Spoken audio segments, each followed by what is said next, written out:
бо дастгирии Кумитаи иҷроияи Ҳизби халқи демократии Тоҷикистон дар вилояти Суғд садо ва симои Салом ва маркази продюсерии Фаррух Ёрматов тақдим мекунанд. Бахшида ба 26-солагии истиқлолияти давлатии Тоҷикистон дар саҳни театри ба номи Камоли Хуҷандӣ шоу-консерт Марьям, услуби миллӣ, таронаҳои халқӣ.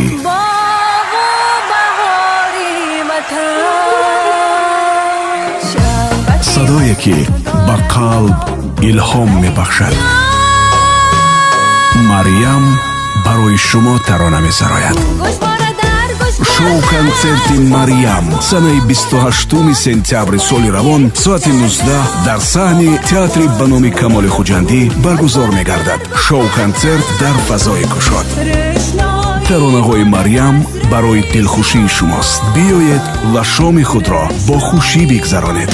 дӯстони Марьям: Ғолибҷон Юсупов, Олим Воҳидов, Толибҷон Исмоилов, Ҷамшед Исмоилов, гурӯҳи Вазир, сарпарастон ширкати Молочная радост, ширкати Оби Ширин, мағозаи молҳои варзишии Ленин, ҳамкорон студияи Муҳаммад, мағозаи молҳои техникии беҳтарин, мағозаи Мобилка ва нони Колобок.